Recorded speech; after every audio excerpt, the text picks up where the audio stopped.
Je suis en compagnie de Michel Julien, responsable de la commercialisation à vélo de montagne Le Pic du Loup. Bonjour, Monsieur Julien. Bonjour. Le 4 juillet dernier, vous avez procédé à l'inauguration du centre de vélo de montagne Le Pic du Loup. Comment s'est déroulé l'événement? On a été chanceux d'avoir une très belle journée et le député du Bloc québécois qui est venu faire son tour, le préfet de la MRC de Masquinongé aussi, le maire de Saint-Paulin, bien sûr, et quelques journalistes du magazine Vélo Mag et autres qui ont pu essayer les pistes nouvellement créées, les 25 km de single track, comme on dit dans le jargon. Quels sont les partenaires derrière ce projet? Le projet est porté par la coop Le Voisinage de Saint-Paulin, qui est une coopérative de tourisme qui comprend des hébergements, des petites entreprises agrotouristiques et le Baluchon. Le Pic du Loup lui-même, les sentiers sont sur le territoire du Baluchon et sur des territoires voisins.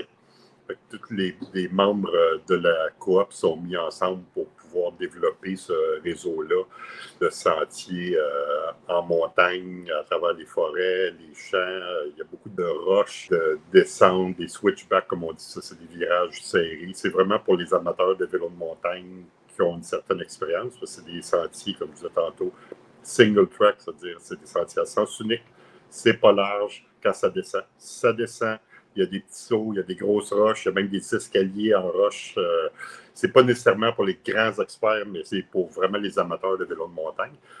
Tandis que le Baluchon a déjà des dizaines de kilomètres de sentiers de vélo de randonnée, c'est-à-dire des sentiers de vélo qu'on peut faire en famille, qui sont larges, qui sont relativement plats. Tandis que le Pic du Loup, ça s'inscrit vraiment dans une activité sportive séparée, c'est-à-dire le vélo de montagne. Quels sont les objectifs derrière ce projet? C'est une entreprise commerciale qu'on veut faire, c'est avoir une nouvelle offre de vélo de montagne dans le secteur de Masquinongé.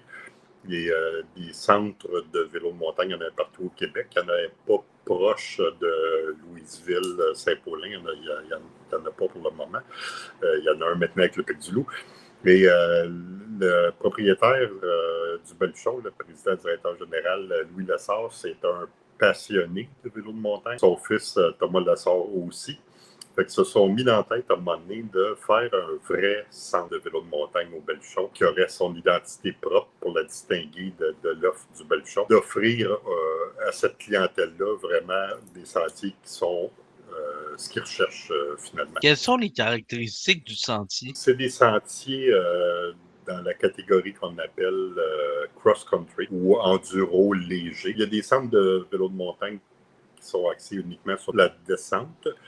Les gens montent en chairlift, comme on dit en latin. Avec le vélo, ils font que descendre des montagnes. Nous autres, c'est pas ça. S'il y a des belles descentes au Pic du Loup, il y a aussi des belles montées. Fait que c'est très physique. Ça prend quand même une bonne condition physique pour monter ces pistes-là. Puis les descentes. Descendre, c'est une belle. On va faire un jeu de mots niaiseux. Les descentes sont une belle montée d'adrénaline.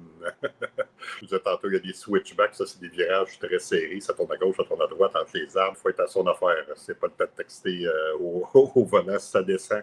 Les arbres sont proches. Il y a des grosses roches. Sur le côté, il y a des ponceaux au-dessus des ruisseaux. Le paysage est très, très varié, comme ceux qui connaissent le paysage du Baluchon. Bon, il y a des champs, des forêts, des vallées, des rivières, des ruisseaux, d'autres rivières, d'autres ruisseaux, puis beaucoup de roches. Quelle est la longueur du sentier? On a 25 km de sentier. Il y a plusieurs dizaines de pistes. Fait que quand on fait un sentier, si on fait 10 km, par exemple, on va prendre telle piste, telle piste, telle piste, selon notre niveau d'habileté. Il y en a qui sont plus faciles, puis il y en a qui sont très difficiles. Fait qu'on choisit notre parcours selon les pistes qu'on veut faire, puis on peut faire jusqu'à 25 km de sentier. Au fil des années, il va s'en ajouter l'autre, c'est déjà en travaux. Ça fait 5 ans que c'est en travaux pour créer le Pic du Loup. Ça a pris 5 ans pour construire toutes ces pistes-là. C'est pas de la grosse machinerie, c'est des gars avec des pioches, avec des pelles, puis avec des sciates, puis des chainsaws. C'est tout fait à mitaine, c'est planifié, on passe là, puis là, bon, un coup ça, c'est décidé. On voit comment que le sol doit être arrangé, que ce soit sécure, puis c'est beaucoup de travail. Mais on espère ajouter plusieurs dizaines de kilomètres de sentiers au fil des années. Au-delà du parcours en lui-même, quels seraient les avantages pour ceux qui veulent venir profiter du sentier? Un gros avantage du Belchon, c'est que, bon, évidemment, il y a des restaurants, il y a l'éco-café au bout du monde avec sa terrasse, il y a des chalets, il y a des auberges, il y a des petits chalets, il y a des gros chalets. Fait que les groupes ou les familles qui veulent venir faire du vélo de montagne peuvent louer un chalet sur place, peuvent manger à la terrasse du restaurant du Belchon sans jamais avoir à reprendre leur voiture. Les gens qui couchent dans un chalet ou une auberge, par exemple, ils peuvent partir directement de la porte sur les sentiers. Les sentiers sont à quelques mètres seulement des hébergements.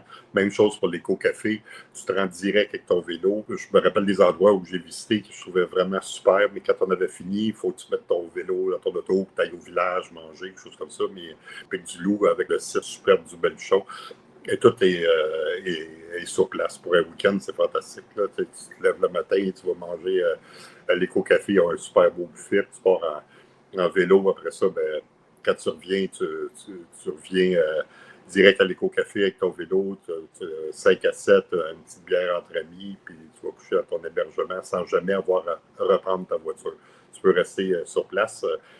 Dans le monde du ski, on appelle ça du ski in, ski out, mais nous autres, c'est du bike in, bike out. En terminant, pour ceux qui souhaiteraient venir profiter du sentier, quelle serait la marche à suivre? J'inviterais les gens d'abord à aller voir le site web picdulou.com.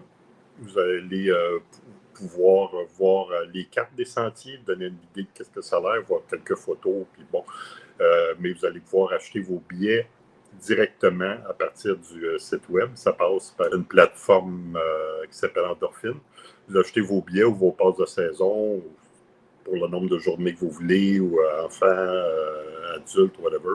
Vous pouvez tout acheter vos billets sur place. Quand vous avez votre billet électronique, vous vous rendez au Belchon, au centre des activités du Belchon. Le centre des activités du Belchon, c'est le camp de base du Pic du Loup. C'est de là qu'on part. On va vous donner un billet de mettre sur votre vélo et aller parcourir les pistes. Le numéro de téléphone, c'est le 1-800-789-5968. Parfait, Michel. Merci beaucoup pour ton temps.